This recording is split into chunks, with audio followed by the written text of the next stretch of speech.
final, e é sobre o centro de acolhimento de migrantes de Lampedusa, que está sobrelotado. A que reflexão é que nos levam estes factos que agora acabam por ser aqui avançados sobre a lotação deste centro? Dorivaldo, a ilha de Lampedusa, que dista cerca de 170 quilômetros da Sicília e a uns tantos de Malta e de Tunísia, é um dos primeiros pontos de chegada dos vários imigrantes, né, que atravessam o Mediterrâneo para chegarem à Itália ou até mesmo para irem até mais longe, sobretudo, imaginemos Espanha ou mesmo até França. Mas o destino mesmo é Lampedusa, para daí poderem ser levados para mais dentro do território italiano, sobretudo na Sicília, e responde, como também disseste bem, a um elevado fluxo de imigrantes que tem vindo a se verificar nos últimos meses ou desde pelo menos o início deste ano. Mesmo ontem, apesar do naufrágio que houve à costa da Grécia, que vitimou centenas de pessoas, ontem chegaram à ilha de Lampedusa quase 1.000 pessoas que foram desembarcadas, e o processo de chegada é permanente. Daí que esta sobrelotação da ilha de Lampedusa não é novidade, não é algo novo, sempre foi assim, desde pelo menos a queda do regime de Muammar Gaddafi, porque com a queda dele em 2011 os acordos que tinham sido assinados deixaram de ter eficácia, porque a Líbia se desestabilizou, e muitos imigrantes passaram a partir dali. E dali os fluxos têm vindo a aumentar constantemente, apesar dos esforços do governo italiano em limitarem a chegada desses fluxos migratórios às costas italianas. Hoje mesmo a primeira-ministra italiana esteve em França, manteve o encontro com o presidente Macron, e a mesa de discussão houve seguramente essa questão da imigração, que a Itália reivindica que muitas vezes é deixada sozinha a acolher esses imigrantes, violando as fronteiras comunitárias europeias, e busca, né, não é, uma assistência da parte dos países europeus para que, pelo menos, ajudem, não é, a redistribuir ou a assumirem alguns desses imigrantes que se encontram em Lampedusa, mas também um pouco por todo o território italiano. Isto porque no âmbito mesmo da livre circulação, porque os imigrantes chegam no território italiano, se tem toda a documentação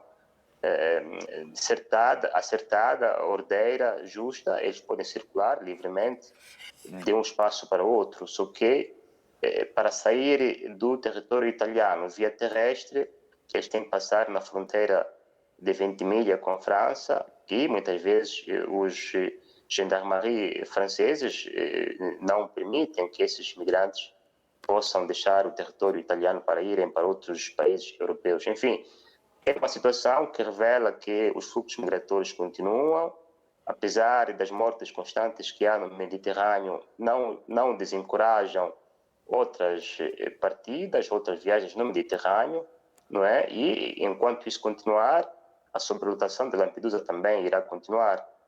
Só que também ali depois há riscos, não é, de infecção, de doenças, porque o hotspot, como se chama, é destinado para albergar até 400 imigrantes, só que, não é, com esses fluxos constantes, ele muitas vezes tem um número a duplicar, ou se não a quadruplicar a capacidade inicial desse hotspot.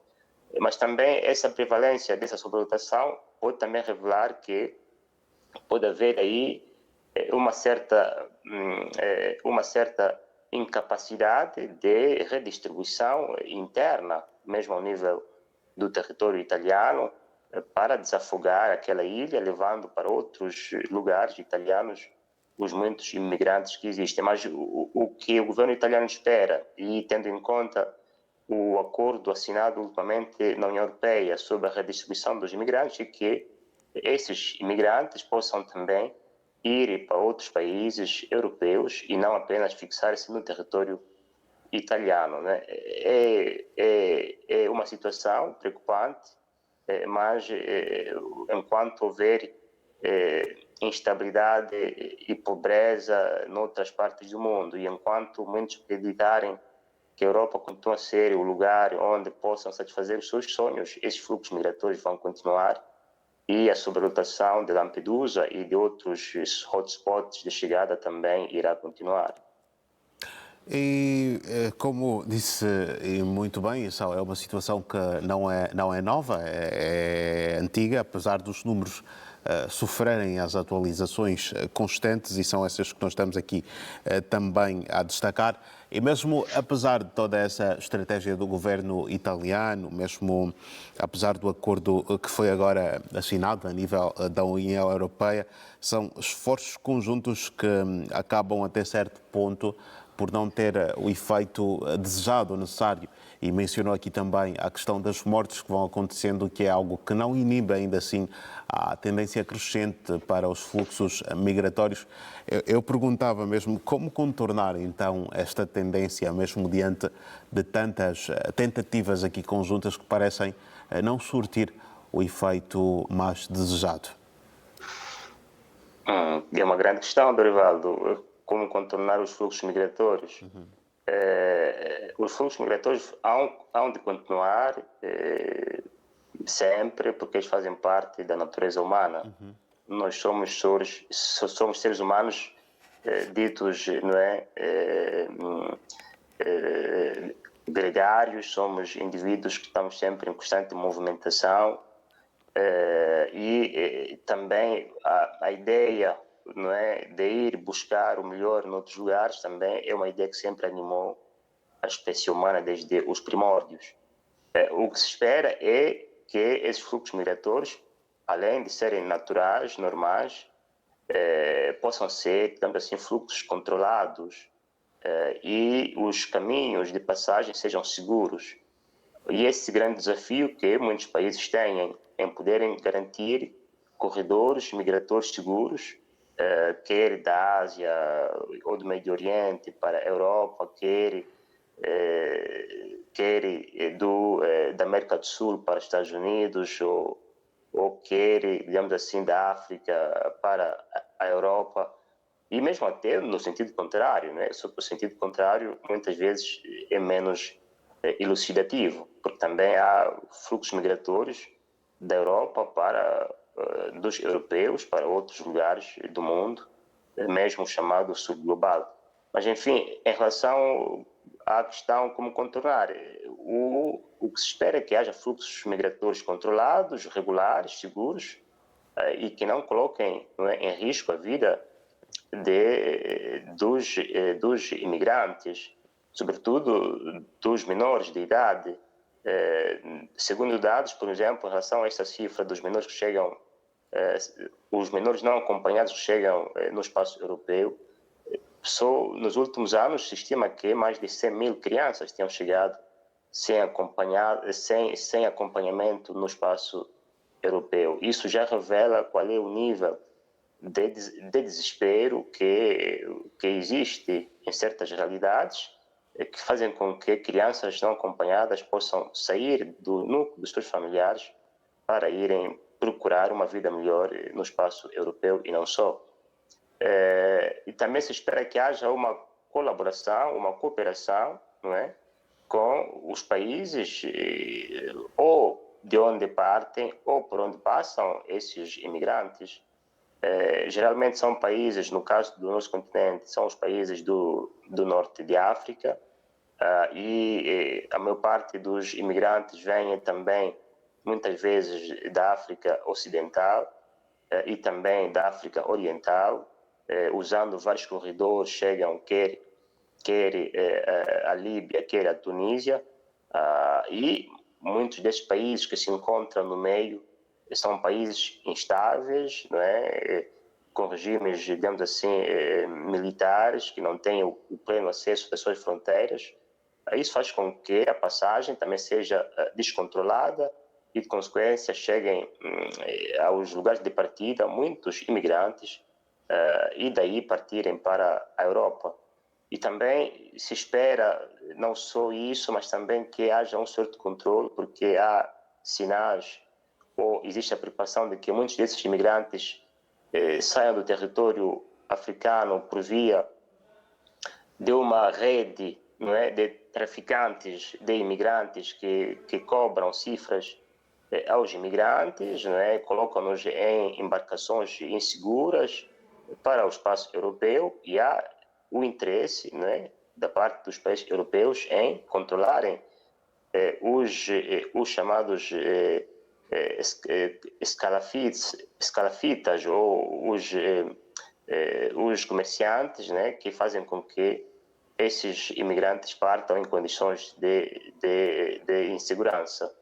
De resto, também há que se esperar que os países de onde partem, né, os países, sobretudo, do Sahel e da África Ocidental, né, tenham uma estabilidade econômica, tenham um nível de crescimento econômico taxa, que criem empregos ao nível local, que empregam os jovens a partir dos seus países, mas tendo em conta os níveis de desenvolvimento da economia desses países, isto é uma tarefa a longo prazo, e até isto acontecer, muitos jovens irão continuar a partir, deixando para trás os seus países, as suas famílias, para tentarem uma vida nova no espaço europeu, que de certa forma, não é, também precisa desta mão de obra para empregos que muitas vezes não podem ser feitos pelos próprios europeus, e daí, não é, terem o mínimo necessário para poderem sobreviver e muitas vezes até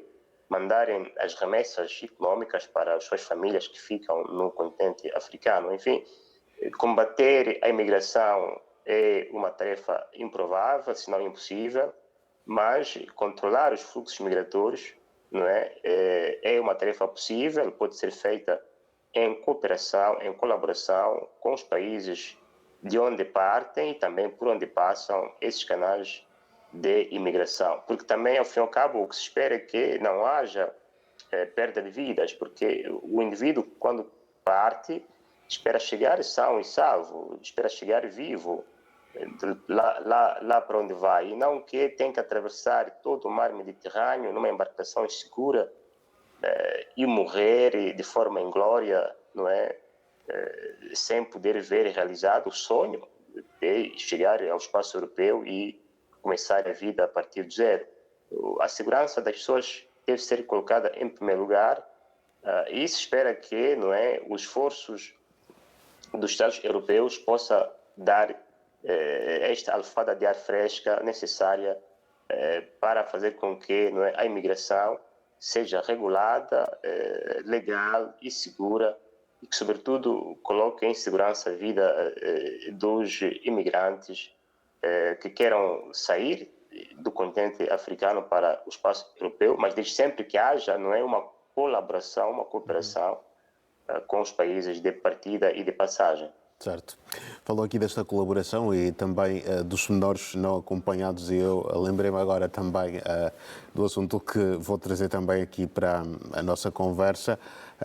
Está lembrado, se calhar, de que as autoridades italianas acabaram por sancionar o barco de socorro humanitário Aurora, de uma organização não governamental alemã, como é óbvio, a Sea Watch, por ter desembarcado 39 migrantes em Lampedusa em vez de outro local que lhe tenha sido indicado a cerca de 32 horas de navegação. Neste barco seguiam então crianças, ou seja, menores não acompanhados e uma grávida. Isto leva-me a perguntar, os próprios barcos humanitários também deverão ter mais responsabilidades quanto a esta parte? Os barcos humanitários muitas vezes fazem um grande trabalho de salvarem vidas no Mediterrâneo. Como dissemos, muitas das embarcações de onde partem esses imigrantes são embarcações inseguras, muitas vezes sobrelotadas, levando um número maior de passageiros. Quando eventualmente deviam levar 10 pessoas, levam 100 pessoas. Enfim, por exemplo, os últimos 2 naufrágios maiores que tiveram lugar, o último que teve lugar agora à costa da Grécia e o outro teve lugar em abril último nas costas italianas, é que houve uma sobrelotação. Devia ter uma capacidade inferior, mas tinha um número maior de pessoas. E quando essas embarcações estão à deriva, as primeiras que respondem são os navios humanitários, que respondem, digamos assim, que têm os equipamentos, né, de monitoramento satelitar, vêm essas embarcações à deriva e vão em seu socorro. Porque se isto não acontecesse, muito provavelmente o número de vítimas mortais no Mediterrâneo seria muito maior. Agora, há sim uma percepção de que algumas desses navios humanitários tendem a favorecer a imigração ilegal. Mas este é um assunto difícil de testar, sobretudo se muitos destes navios são navios que pertencem aos países europeus. Por exemplo,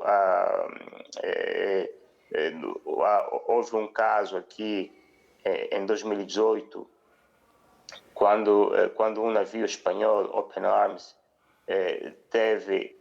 ficou mais de um mês no mar à espera de autorização da parte do ministro do Interior para que essas pessoas pudessem desembarcar.